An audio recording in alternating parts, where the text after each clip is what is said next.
Ben ritrovati amici di Radio Rossonero, buongiorno a tutti qui dalla radio, è l'11 dicembre del 2025, buon giovedì, penultimo mattino Milan di questa settimana, visto che tra pochi giorni si torna in campo e quindi di nuovo Serie A, ma come accade ovviamente in questo periodo dell'anno si inizia a parlare di mercato e quindi questo mattino Milan è una sorta quasi di aspettando obbligo di riscatto. Saluto Enrico Boiani, ciao Henry. Ciao Simo, buongiorno a tutti, ben ritrovati. Settimana corta dopo la partita di lunedì, si arriverà domenica con Milan-Sassuolo, poi c'è la Supercoppa, poi c'è il mercato, insomma, ci si avvicina e ci si addentra sempre di più in questa stagione. Il mercato sarà importante, noi saremo tutti i giorni con voi con obbligo di riscatto, quindi cerchiamo di, insomma, supportare. Ecco, vedete che il direttore sta anche facendo comparire un po' di giallo. Quindi per aspettare obbligo, per avvicinarci alla Supercoppa, alle feste, eccetera, eccetera, voi cosa dovete fare? Mettere like, cliccare il pollice in su, iscrivervi se non l'avete ancora fatto, attivando la campanella, commentando con la vostra idea, la vostra opinione o le vostre domande, non lo so, qua sotto, abbonandovi se vi va a 2,99. Vi vogliamo bene ragazzi, grazie. Allora, partiamo dalla questione porta, andiamo in ordine, anche perché più o meno li dovremo quasi toccare tutti i reparti. Questione porta riguarda ovviamente il post Mike Maignan. Mike che ancora insomma non ha rinnovato, difficilmente rinnoverà, anche se ogni tanto vedo spinte a volerlo far rinnovare, ma non parlo dei giocatori, parlo di carta stampata, che forse bisognava fare due righe meglio primavera scorsa, non farle adesso a dicembre. Ma vabbè.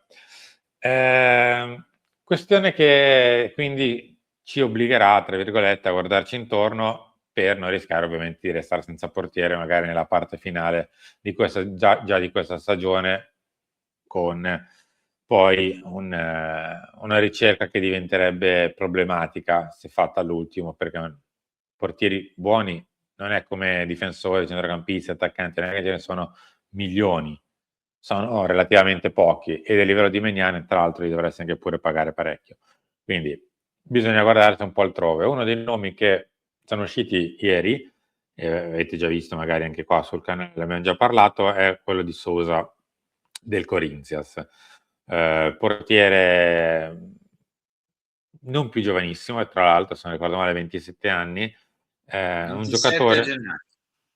ecco. Ogni tanto ci vedete che riportiamo e basta, citando ovviamente l'ha detto, che ne so, Moretto, l'ha detto Di Marzio, l'ha detto Tizè. Su questa possiamo dire che c'è davvero qualcosa. Quindi oltre al riporto vi possiamo anche dire che in realtà su esattamente questo tipo di nome di trattativa c'è davvero qualcosa che risulta anche a Ho noi. detto anche ieri durante il talk, Simo, chi ha Mm. seguito il talk lo sa, ho detto che è un nome che tra l'altro ci era arrivato qualche giorno fa, è un nome che sapevamo da qualche giorno, che non abbiamo, diciamo, detto Sì. subito, Non eh, volevamo credere. perché non ci volevamo un po' credere, però poi dopo l'anticipazione dei colleghi di Sky Sport, Peppe Di Stefano, Manuele Baiocchini, comunque vi abbiamo anche raccontato, no, ieri il punto un pochino della situazione, cioè che il Corinthians non sta benissimo, diciamo, economicamente, non se la cava alla grande, come si suol dire, e quindi chiede 20 milioni, ma magari si può arrivare a un ok tra le due squadre a un po' meno, no? E Mm. il Milan spera infatti di spendere un pochino meno. Questo è un nome spendibile per la porta del Milan del futuro. Poi, insomma, è inutile che siamo qui ogni volta a dire più forte, più scarso di Mike Maignan. Difficile che sia più forte il prossimo portiere che arriva, poi può anche cadere, anzi ce lo auguriamo pure, perché alla fine, però è difficile che potrà essere. Bisognerà prendere un portiere quantomeno che sia affidabile. Onestamente lo conosciamo poco. A me la stessa persona che mi ha detto della trattativa mi ha anche detto è buono, anzi ottimo. Io qua mi fermo. Non avendo visto il Corinthians se non in qualche spezzone di partita al mondiale quest'estate. poco altro. Sì, non è che io personalmente Simo non lo conosco per niente. Poi il Brasile ha anche dei portieri tra Alisson, Ederson, comunque, tra l'altro ho letto che è uscita anche una mezza voce su Alisson, non so come sia possibile, però vabbè.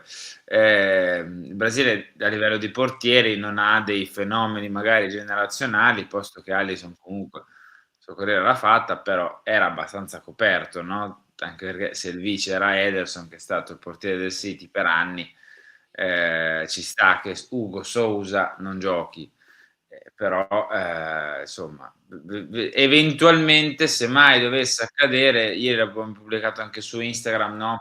Il video su questo ragazzo, i commenti non è che siano proprio serenissimi, no? Giustamente, cioè tutti invitavano al rinnovo di Maignan, molti scrivevano Grazie. questo, ma da dove viene? Ma magari sì, anche Maignan era mezzo sconosciuto quando l'abbiamo preso, però faceva il portiere del Lille, aveva vinto un campionato con Lille, aveva fatto uno dei record di clean sheet in Ligue 1, parando tanto, insomma, cioè, non era proprio uno sprovveduto.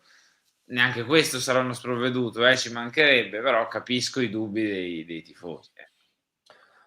Passiamo oltre, perché tanto la questione portiere mi sa che ci accompagna ancora per un po'.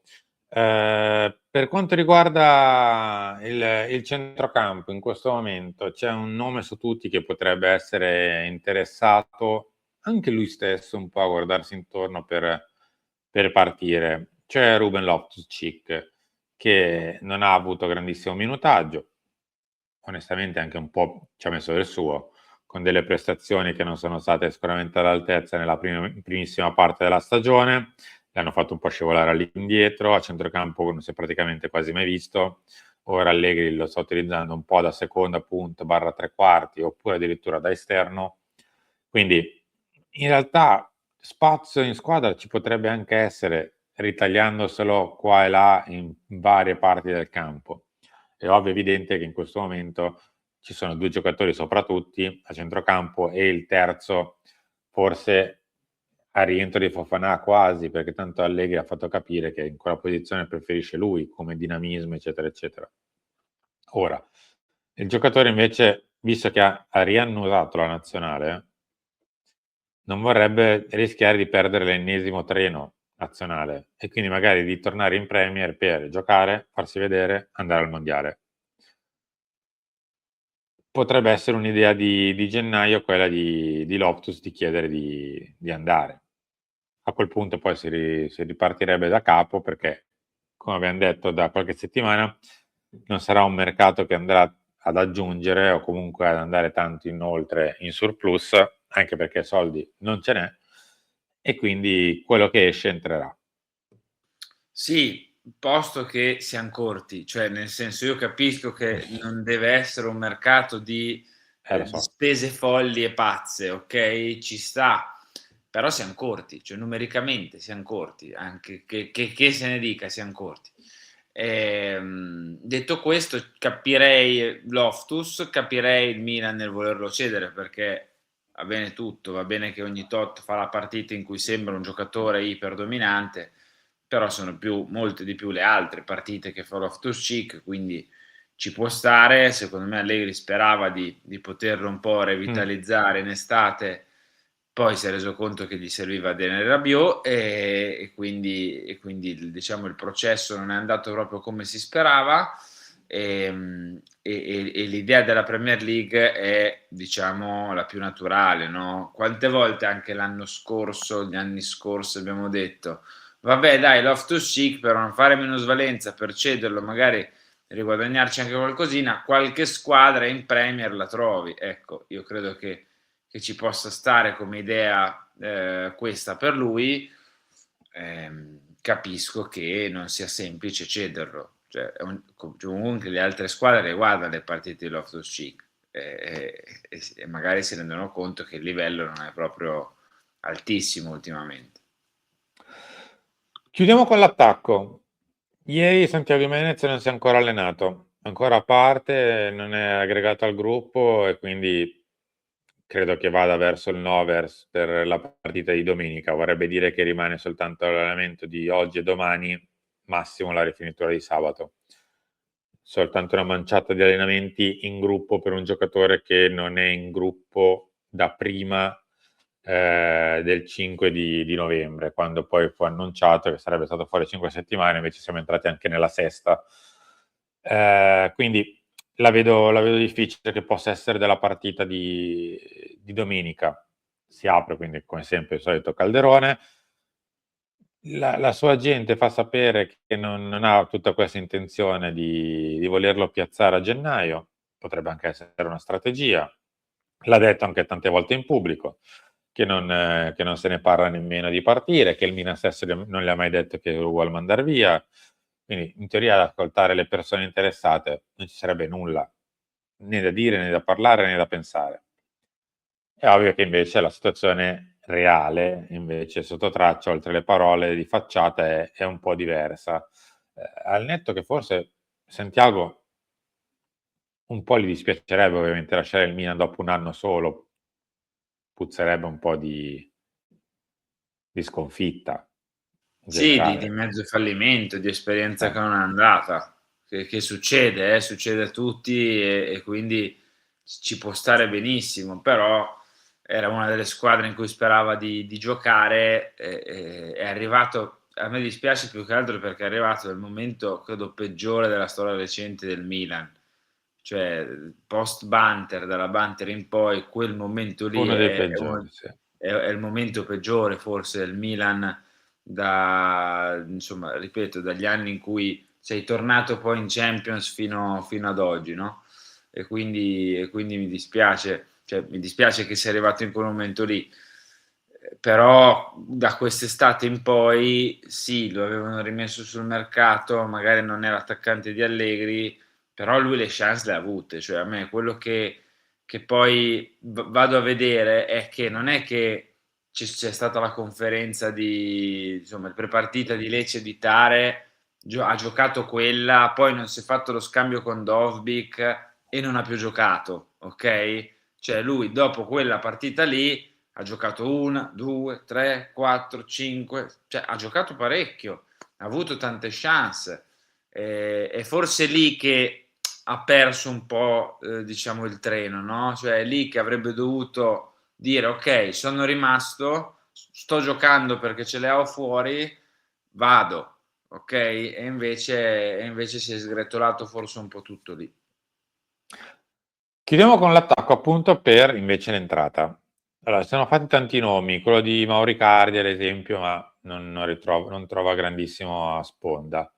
Si è fatto il nome di Luca, lo lascio alla fine, adesso capite il perché. Si è fatto il nome di Zirze ad esempio stamattina. A parte che mi viene da ridere, ci vuol dire riallacciare i rapporti con un procuratore che abbiamo tacciato di essere esoso nel chiedere le commissioni e che ci ha fatto saltare il banco solo e soltanto per le commissioni. Per la storia Io i ci credo rapporti proprio poco. Io Gino, come si suol dire, io Gino qua ci credo proprio poco. sì, non l'aveva presa benissimo, ma come spesso accade con i rapporti dei procuratori. Al contrario, il nostro AD ha ottimi rapporti, ti direi un filo diretto con la procuratrice di Lucca, che già ha lavorato con il Milan parecchio, non ultimo la scorsa estate per portare Samuele Ricci, non ultimo lo scorso inverno per intermediare Bondò, non ultimo per Sandro La Tonali, cessione insomma, di Ciao, la cessione di Tonali. concessione di ciao, Speriamo, ma ha lavorato tanto ultimamente con il nostro AD, più che con il Milan. Quindi, ahimè, il nome di Luca ce lo dobbiamo un po' tenere, visto l'agenzia che lo rappresenta e soprattutto la procuratrice che lo rappresenta e i rapporti che ha con l'AD soprattutto. Perché abbiamo visto che quando l'AD vuole, con cui quest'estate, se si sveglia un mattino e deve fare un accordo di 12 ore, che problema c'è? Firma lui tanto, prende in concu. Idem se c'è bisogno di prendere Lucca, che vuol fare Lucca, quindi teniamocelo purtroppo all'orizzonte. Lucca però, cioè, bisogna avere, diciamo... Poi ieri Matteo Moretto diceva, no, che Lucca piace ad Allegri, ma io posso anche crederci che le caratteristiche che ha Lorenzo Lucca possono piacere ad Allegri, no? Uno che comunque si sbatte abbastanza, uno che ti dà un'alternativa tattica a Pulisic che le ha, cioè io capisco anche, ok? Capisco Max che nell'essere differente come modo di giocare da Pulisic, Leao e Kunku e anche Jimenez possa non dispiacergli la caratteristica di Lorenzo Lucca o il modo di giocare di Lorenzo Lucca. Perché non compriamo Sorlot allora, mi verrebbe da dire, cioè un Lucca più forte per capirci, per intenderci, cioè se abbiamo capito che ci piacciono i giocatori così, ok? Perché non andare su un giocatore così meglio? Cioè, questo che io sottolineo, perché tanto, cioè, il Napoli prende Lucca, Lucca fa 3-4 partite all'inizio, poi si rompe Lukaku, arriva Højlund, finito. Finito, Cioè, Lucca adesso ogni tanto entra, fa 10 minuti, ne fa 5, ne fa 7, ne fa 9, fa la Coppa Italia, dove tra l'altro ha anche segnato contro il Cagliari. Fine. Cioè, adesso tornerà Lukaku, hanno comprato Højlund, ripeto, ci sta che lo diano via, non gioca, non giocherà più. Perché? Perché hanno gente più forte. E noi A, andiamo a prendere un giocatore così, B, c'è tutto quel giro dietro che abbiamo detto prima con i procuratori. Boh, non so, Simo. Spero di no, io onestamente. Ma io capisco Max, che ha chiesto una punta di un certo tipo per 2 mesi quest'estate. Poi, gli ultimi 3 giorni di mercato, quello che era, gli è arrivato in Kunku.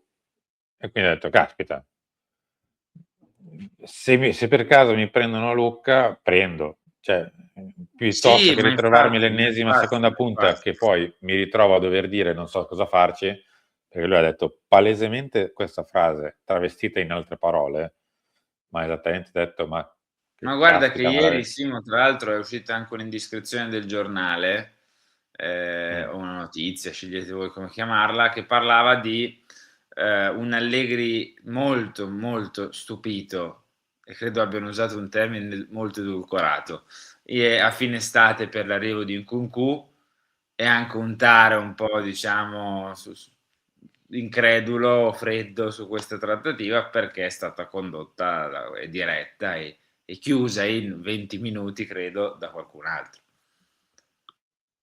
Misteri della fede della nostra società. Henry, grazie, ci ritroviamo tra poco con Lunch Talk per avvicinarci appunto a Milan-Sassuolo, ma non solo, c'è anche molto mercato di mezzo. Eh sì, lancia alle 13, il talk alle 16, vi aspettiamo, mi raccomando, non mancate con gli altri appuntamenti di oggi.